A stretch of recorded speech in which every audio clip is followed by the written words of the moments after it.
Good morning. Hello. My name is Heather. Some people call me Coco. Some people call me Senza.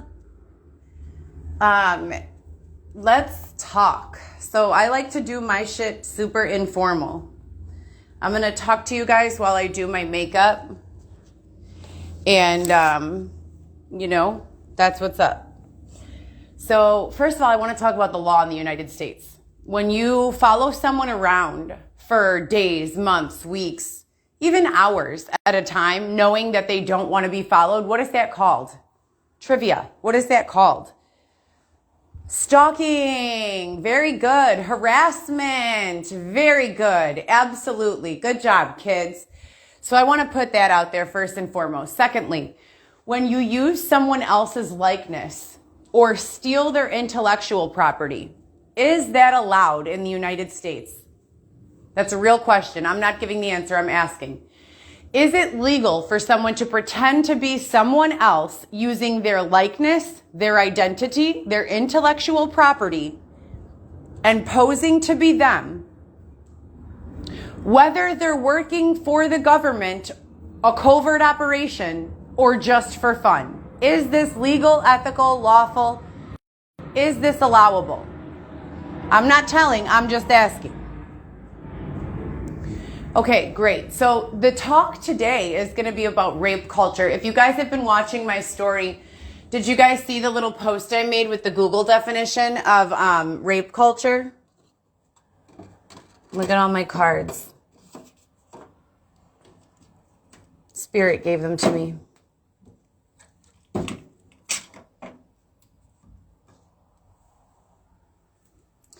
Anyways, rape culture is a culture that has been created that many people are not even aware of exists.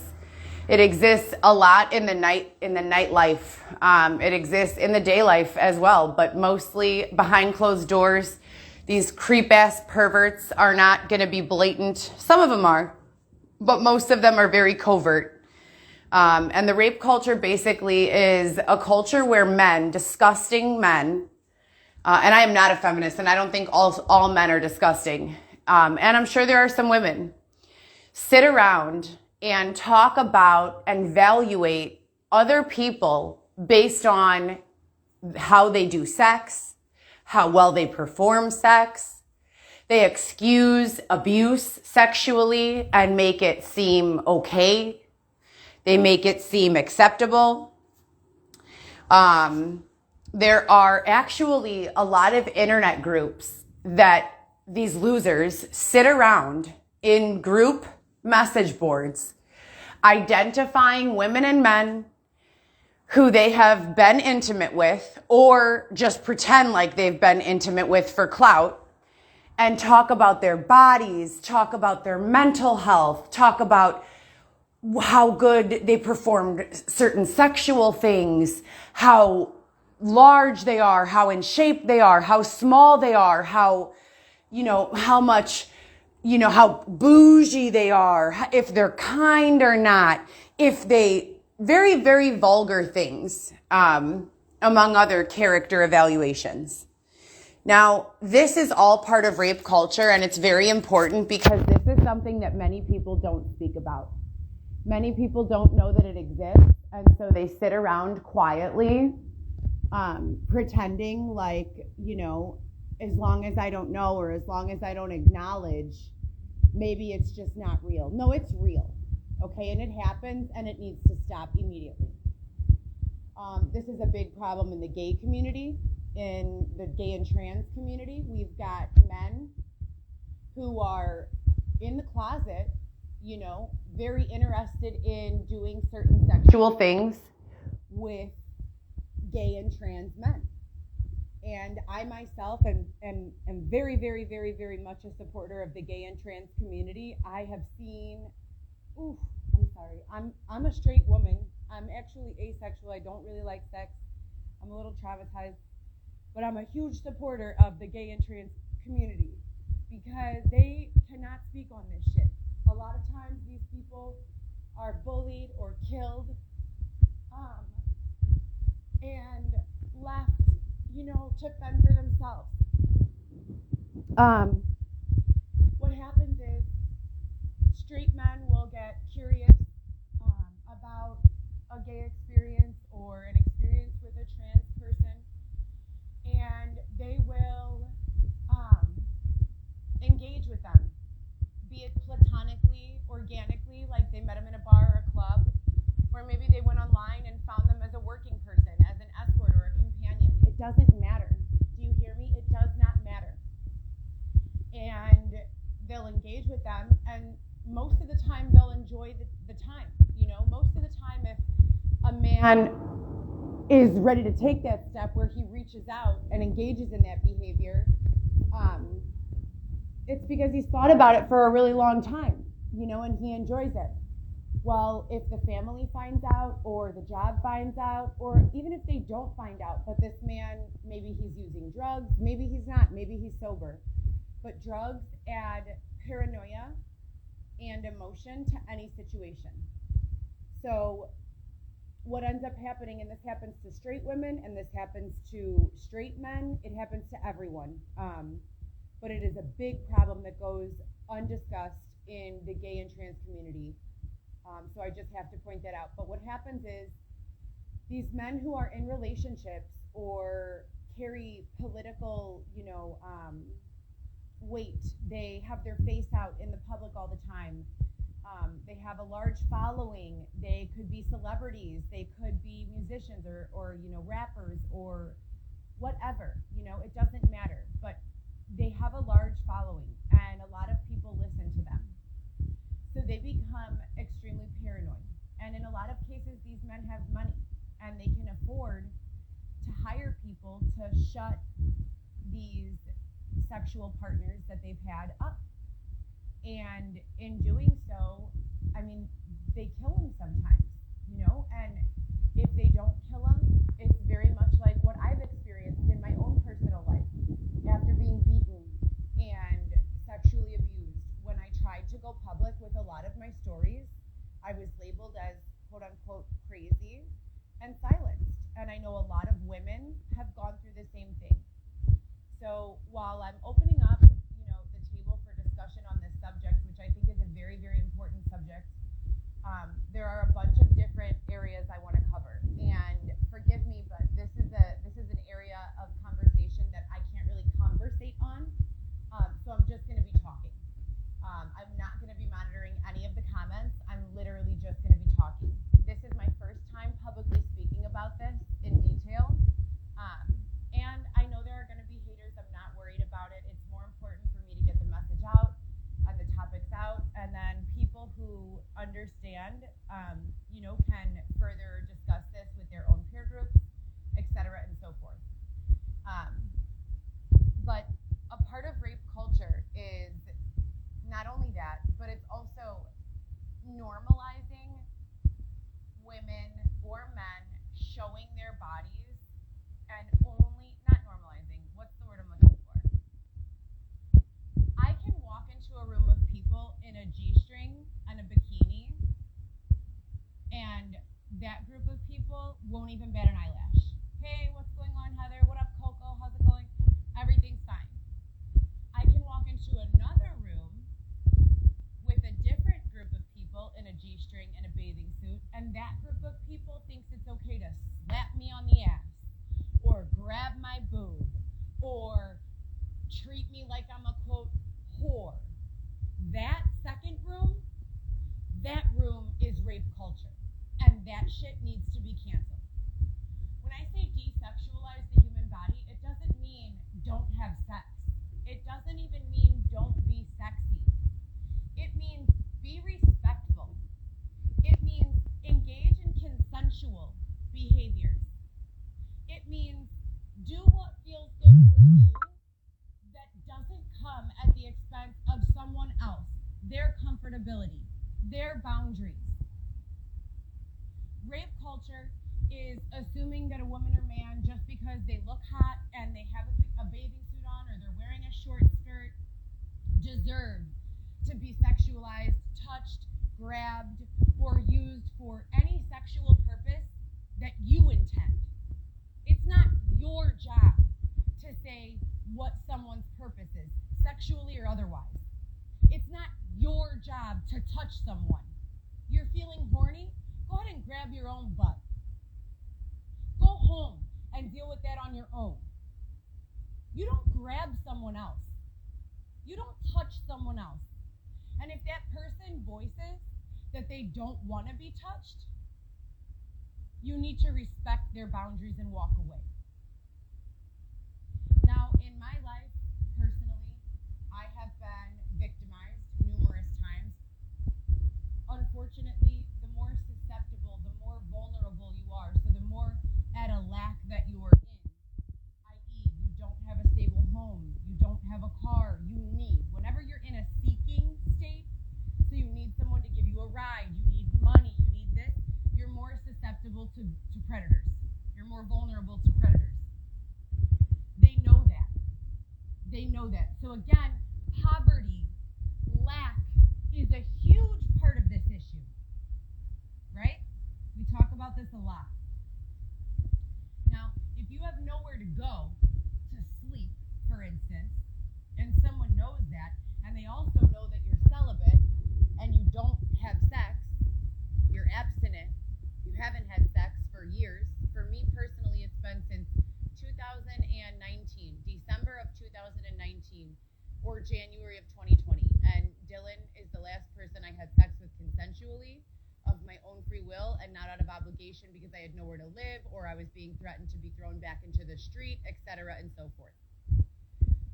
Unfortunately, I was also raped by force during the last 3 years, as well as woke up with someone's fingers inside of my private area.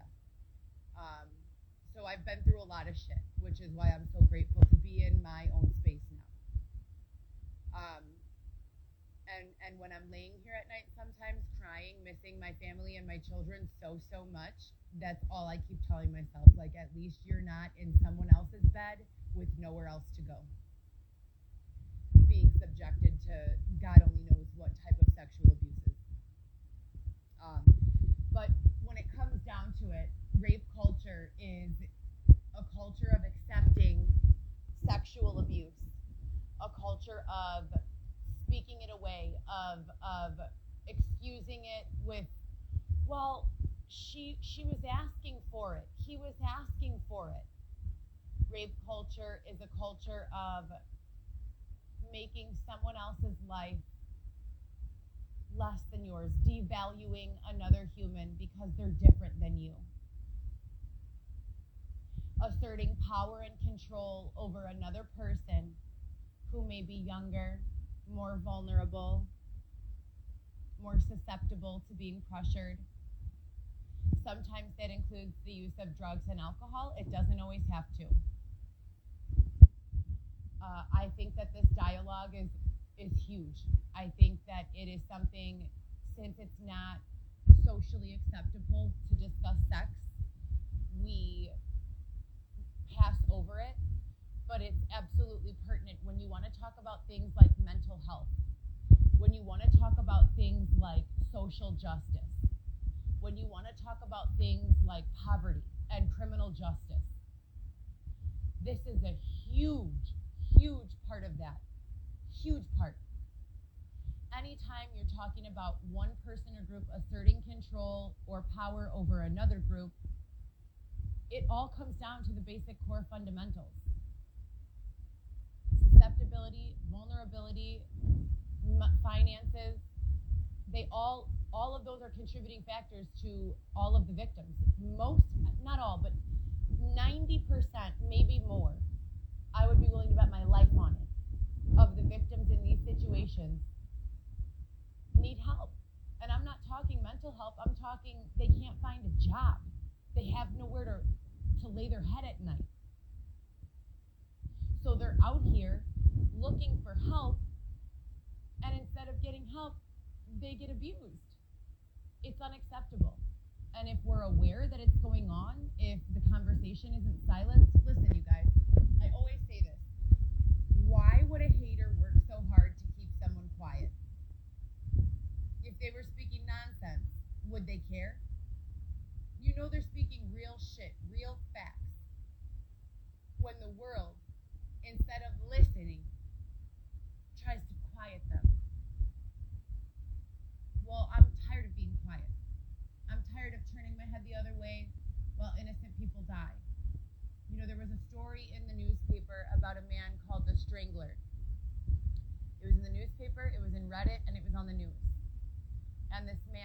targeting young trans men, women.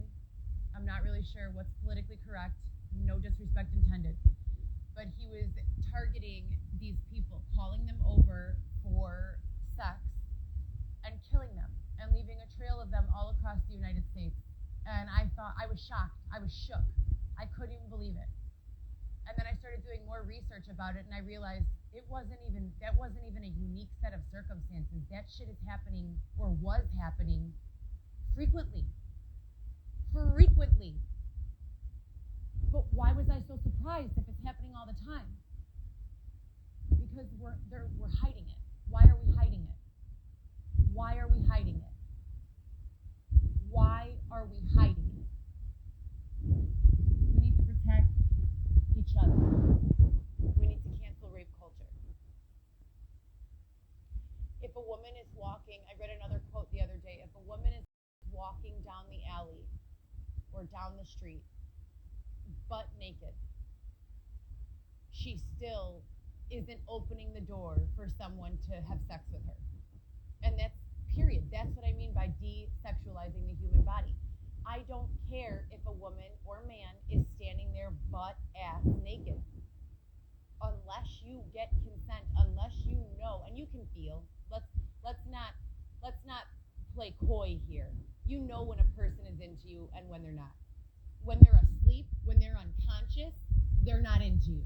That's a given. Unless you're married in a relationship and that's something you guys are into, if a person is asleep and you've never had sex with them before, you probably shouldn't have sex with them. You probably shouldn't put your finger in their vagina. You probably shouldn't. You probably shouldn't. So that's that.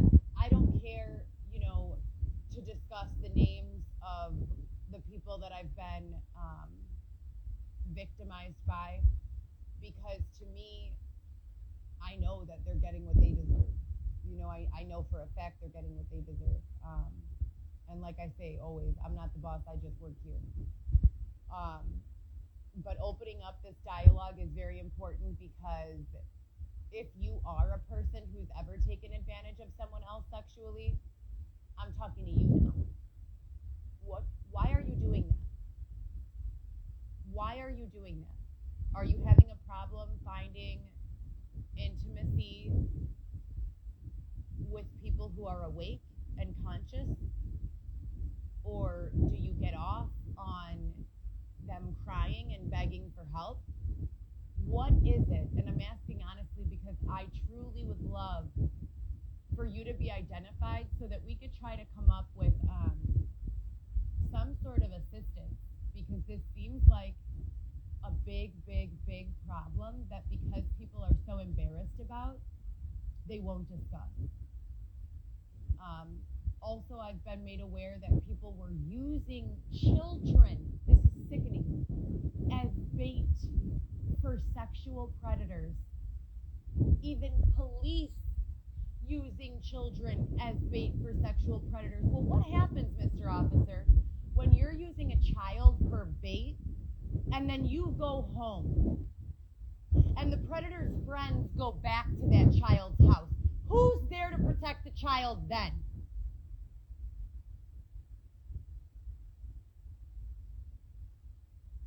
Cancel rape culture. Cancel rape culture.